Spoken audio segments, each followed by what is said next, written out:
श्री स्वामी समर्थ। तुम्हा सगळ्यांच्या आपल्या स्वामी सूत्र चॅनलवर मनापासून स्वागत। स्वामी भक्त हो, आज पुन्हा एकदा तुमच्यासाठी नवीन व्हिडिओ घेऊन आली आहे। व्हिडिओच्या माध्यमातून नवीन माहिती आपण जाणून घेणार आहोत।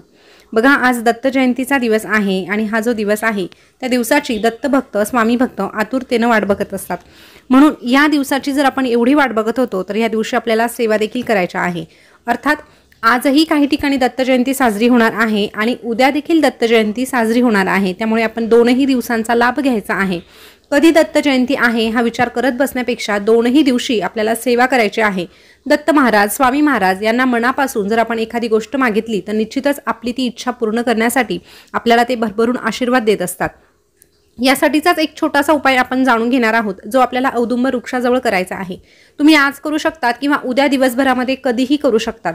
फक्त करताना मनोभावे करा, विश्वासाने करा आणि जी काही इच्छा तुमची असणार आहे ती इच्छा पूर्ण करण्यासाठी तुम्ही देखील अतोनात मेहनत घ्यायची आहे, कष्ट करायचे आहे। कारण कष्टाला पर्याय नाही, त्यामुळे आपल्याला कष्ट करणं गरजेचंच आहे। पण बऱ्याचदा काहींच्या बाबतीत असं होतं की कष्ट करून मेहनत घेऊनही त्या कष्टाचं फळ मिळत नाही आणि मग अडचणी जेव्हा निर्माण होतात ना, तेव्हा आपल्याला आपल्या भगवंताची मदत घ्यावी लागते किंवा भगवंताला साद घालावी लागते।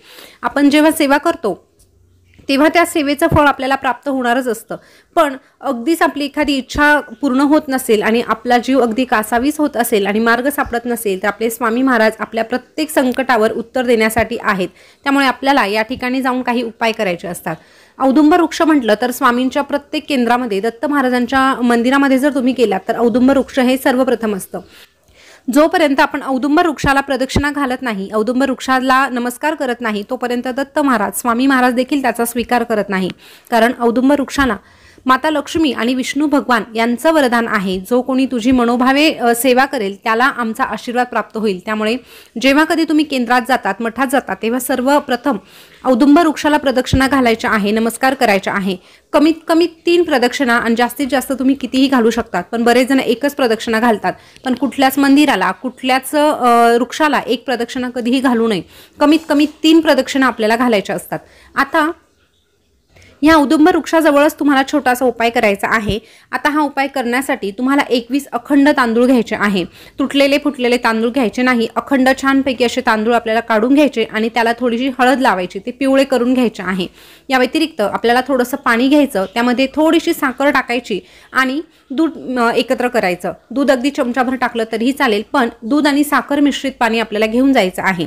आता दूध मिश्रित आणि साखर मिश्रित पाणी, त्यासोबत 21 अखंड तांदूळ, पिवळे केलेले तांदूळ, या 2 गोष्टी आपल्याला त्या ठिकाणी घेऊन जायच्या आहे। या व्यतिरिक्त तुम्हाला जे काही न्यायचं असेल ते तुम्ही नक्कीच नेऊ शकतात। मग त्यामध्ये पिवळ्या फुलांचा समावेश असतो, इतर प्रसाद असतो, श्रीफळ असतं, खडीसाखर असते। जे काही तुम्हाला करायचं असेल ते तुम्ही आजच्या दिवशी करू शकतात, पण ह्या 2 गोष्टी मात्र तुम्हाला औदुंबर वृक्षासाठी घेऊन जायच्या आहे।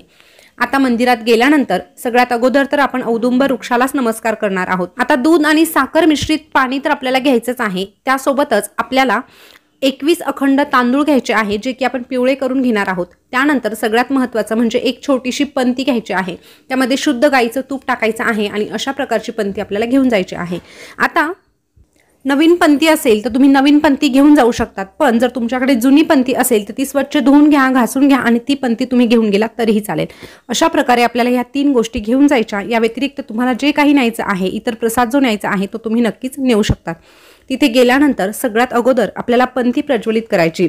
दिवसभरामध्ये कधीही जा, पण दिवा आपल्याला लावायचाच आहे, कारण दिव्याशिवाय आपली कुठलीही सेवा पूर्ण होत नाही। म्हणून त्या ठिकाणी एक तुपाचा दिवा प्रज्वलित करायचा। त्यानंतर आपल्याला जे आपण पाणी घेऊन गेलो आहोत ते पाणी औदुंबर वृक्षाला अर्पण करायचं, मुळाशी त्या ठिकाणी अर्पण करायचं आणि जे 21 अखंड तांदूळ आपण पिवळे करून घेतले आहेत ना, ते आपल्या उजव्या हातात घ्यायचे। इच्छा सांगायची, स्वामींना सांगायचं की अशा अशा इच्छेसाठी मी मनोभावे कष्ट करत आहे, प्रामाणिकपणे मेहनत घेत आहे, तरीही ती इच्छा पूर्ण करण्यासाठी मी तुमच्याकडे तुमचा आशीर्वाद मागत आहे। अशा प्रकारे आपल्याला प्रार्थना करायची आणि त्या ठिकाणी औदुंबर वृक्षाला 11, 21, 108, 51 अशा प्रकारे तुम्हाला प्रदक्षिणा घालायच्या आहे। आता अशा प्रकारे प्रदक्षिणा घालताना आपल्याला श्री स्वामी समर्थ किंवा अवधूत चिंतन श्री गुरुदेव दत्त हा अखंड स्वरूपात मंत्र म्हणत राहायचा आहे। अखंड स्वरूपात म्हणजे काय, तर जोपर्यंत तुम्ही प्रदक्षिणा घालत आहात तोपर्यंत कुणाशीही बोलायचं नाही, फक्त हा मंत्र म्हणायचा आहे आणि आपली जी इच्छा आहे ती पूर्ण झालेली आहे असा सकारात्मक भाव आपल्या मनामध्ये ठेवायचा आहे।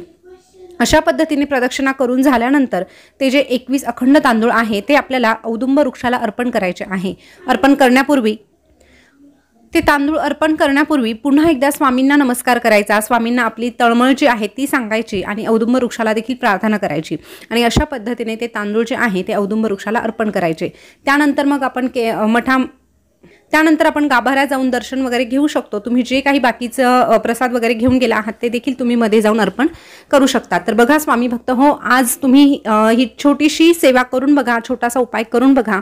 कारण असं म्हटलं जातं की औदुंब वृक्षाला जो कोणी मनोभावे प्रदक्षिणा घालतो, जो कोणी औदुंब वृक्षाला साकडं घालतो, त्याची इच्छा मनोकामना औदुंब वृक्ष पूर्ण करत असतो। कारण औदुंब वृक्षाला साक्षात दत्त महाराजांचा आशीर्वाद प्राप्त आहे, माता लक्ष्मीचा आशीर्वाद प्राप्त आहे। विष्णू भगवानांनी स्वतः औदुंब वृक्षाला सांगितलं आहे। त्यामुळे औदुंब वृक्षाच्या मुळापासून फळापर्यंत सगळ्या गोष्टींना महत्त्व आहे। तर स्वामी भक्त हो, हा छोटासा उपाय आजच्या दिवशी तुम्ही करून बघा। या व्यतिरिक्त ज्या काही सेवा मागच्या व्हिडिओमध्ये सांगितलेल्या आहेत त्या देखील करा आणि त्याचा लाभ घ्या। तर आजची माहिती तुम्हाला कशी वाटली कमेंट करून नक्की कळवा।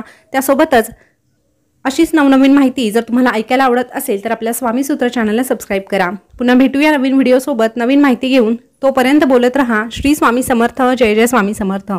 श्री स्वामी समर्थ, जय जय स्वामी समर्थ। धन्यवाद।